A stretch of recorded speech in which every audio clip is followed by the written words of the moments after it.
Hey, ladies.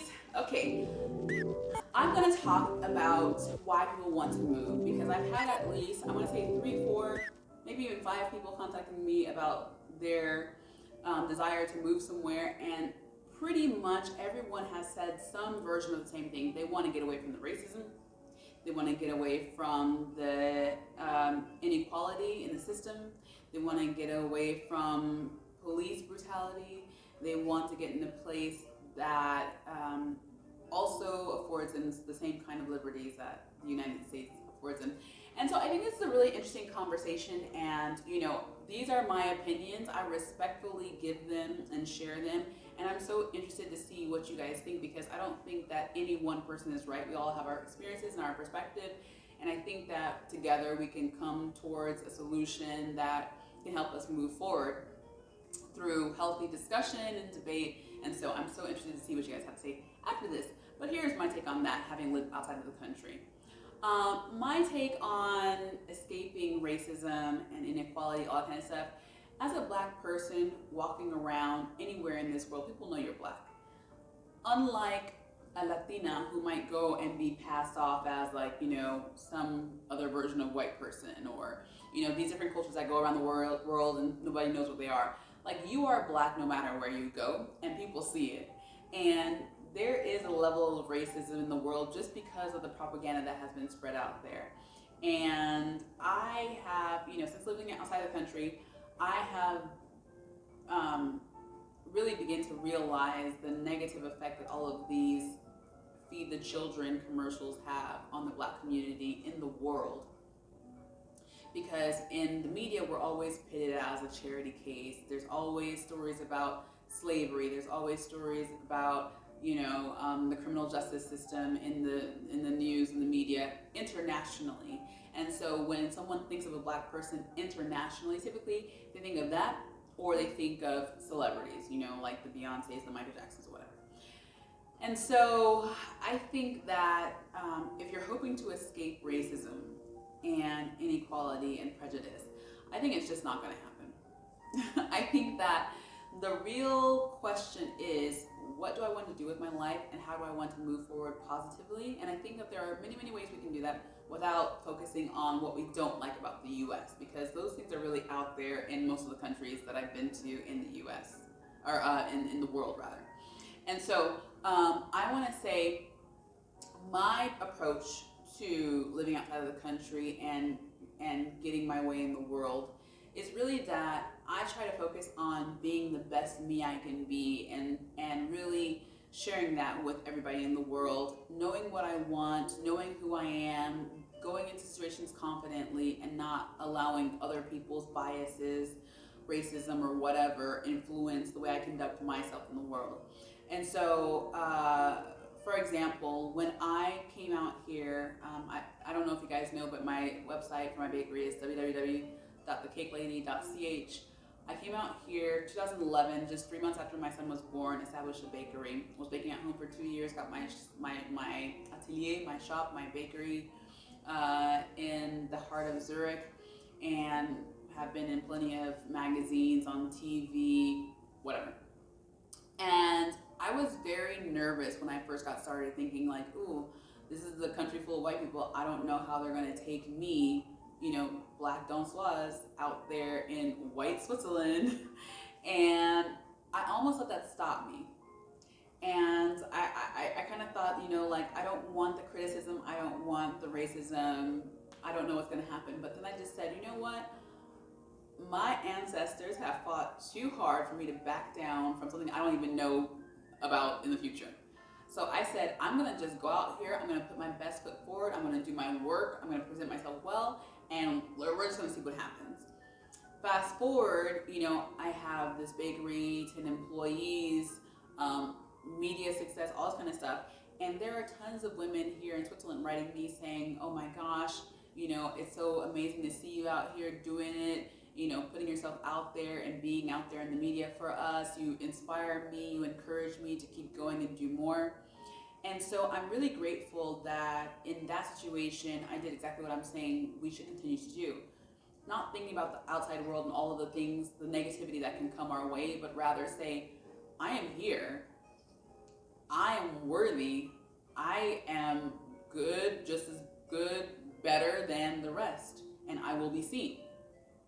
And so when I think about, a lot of people in the world who have been successful and have transcended those color lines, the pattern I see is that they have really focused on their craft, and of course they've had to fight really hard to get wherever they are, but they, for not for 1 second usually, they don't really focus on the ethnicity, the race as an issue.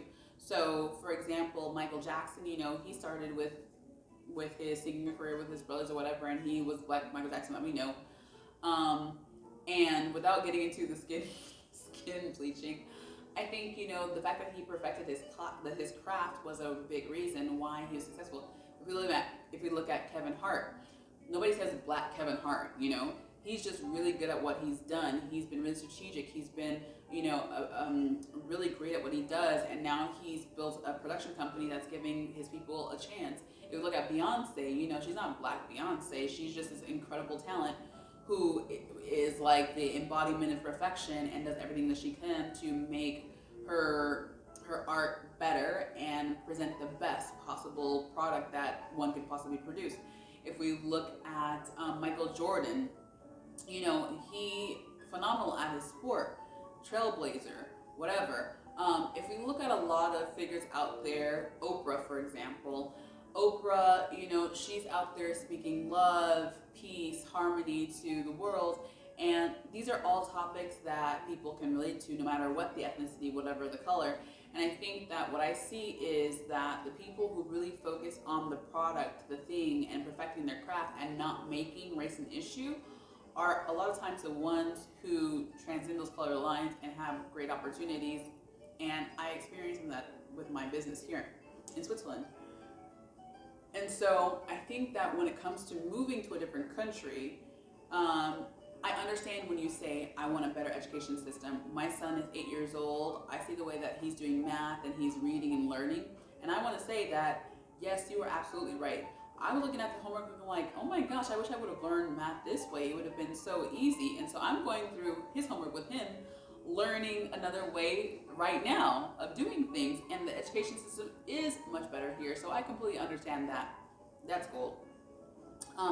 If we talk about women's rights, for example, Sweden, from what I understand, has great women's rights. They're very equal on the scale. Switzerland, don't even come here if you're talking about equal rights for women. There was just a march last year, in fact, about that. But anyway, in a lot of European countries, they really have gone the distance to make life more equal for women and women's rights to be a priority in the corporate world. So I understand if you want to go ahead and go somewhere for that. The thing is, you're going to still need to excel at whatever you're doing because there's going to be an implicit bias there. Unfortunately, it's just how it is. If you want more security and safety, Europe doesn't have guns like the US has guns. I totally understand that, and that would be a great reason to move because we don't have guns. We don't fear that here in Switzerland, somebody doing a random drive-by or shooting around, whatever. And one great thing about Switzerland in particular, they have really strict laws about integrating rich and poor communities. So you're not going to go over here and find a super rich neighborhood and then go over here and find a super poor neighborhood. In the neighborhood that I lived in for 10 years, which is where Roger Federer lives, which is where Martina Hingis lives, which is where Robert Schumacher lives, all the CEOs, whatever. In that neighborhood of super ultra wealthy people, there are also mandatory refugee housing there. They want their communities to be mixed together. They want the rich people to mingle with the poor people or the less economically developed communities because they don't want that dissonance that happens when you have the rich neighborhood over here, the poor neighborhood over there.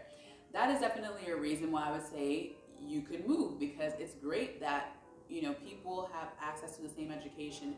people have access to the same quality of life, and I completely understand that. So I hear what you guys are saying, and you guys all have really great reasons for wanting to move, and you guys have really great points when you talk about your considerations for moving. All I would say is when you make those considerations and when you think through it all, like really lean towards the positives, what you want, rather than getting away from what you don't want. It's important to know what you don't want, obviously, because that gets you to what you do want.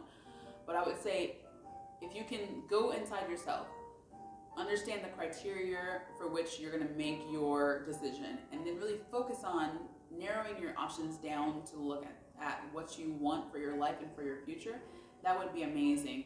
And so I want to recommend a book to you guys called Women Who Run with Wolves. It's kind of on a tangent for this conversation, but it's really relevant, and it's a really good book. It's a really short book, in fact, with 2 parts, but a really good book. And if you can get it on Audible, Amazon's Audible, it would be great to like do your dishes to, drive to work to, or go on a jog to, or whatever. But it's called Women Who Run with Wolves, and it's this book that kind of talks about the development of women in life and how we've been tamed to want less, to expect less, and to really be submissive. And I think one of the parts that I really like that pertains to this conversation is, she says, a lot of us look at a buffet and we say, okay, what's out there on that buffet? There's cake, there's chicken, there's macaroni. Like, I'll take a little bit of this, I'll take a little bit of that. But then she's saying, the better way to do this whole selection process is to think first, what do I have a taste for? What do I want? And then you go inside yourself, and then you think, okay, I want a place that is safe. I want a place that has happy people. I want a place that has great weather. I want a place that is close to the U.S. and gives me easy connections.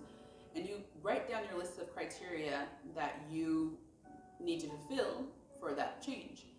And then you go out and look for the place you want to go, rather than looking at all the places out there first and saying, okay, well, I'll take that and I'll compromise that. And no, think about what you really want, because at the end of the day, what you really want and your priorities are the most important.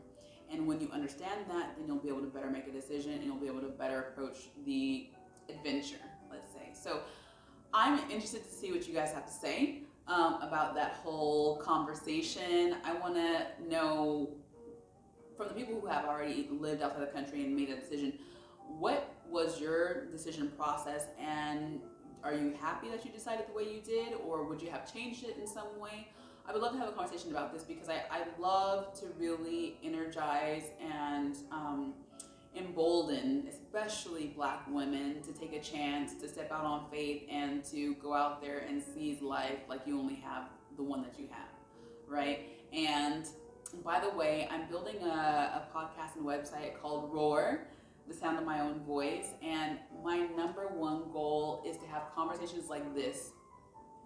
We don't need to agree. I don't say that I'm right or whatever. We're just having conversations because through conversations we learn and we grow. And so Roar, the sound of my own voice, the website is www.thesoundofmyownvoice.com.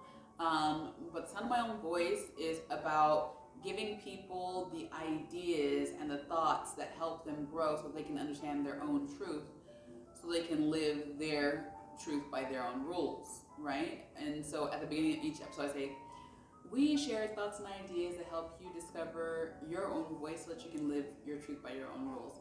And so if you guys would go on there, go ahead and follow. I'm releasing stuff every week. Releasing videos, releasing podcasts, and I'm going to go ahead and put some of these videos on there. If you would go on there, check it out, pass it around to your friends. My mission in life is to bring us forward in the world, have us represented in travel, luxury travel, because I believe that the exposure to different cultures, different societies, different rules, different norms is what is going to bring us to our next phase as a society in the States. So all of us here, all of us 59,000 wonderful, beautiful Black women are taking our experiences to our communities in the States and around the world, and we are making a difference. You don't have to be Oprah to make a difference. Every single person in your own way, just by having experiences outside of the norm that we don't necessarily like, you are bringing an experience to your communities, to your families, to your people, to your children that are going to help us get to the next level that we want to be at. And so I'm going to be releasing videos, and if you guys, want to pitch in and just, pitch in by just sharing the videos, pitch in by sharing your podcast, pitch in by, go ahead and liking the posts and all that kind of stuff. I will put more information out there, but that is my goal in life, and hopefully, we can see some real changes being made in our community. So I hope that you have a beautiful Monday, and thank you so much. I feel so blessed and honored for you watching my videos, but until next time,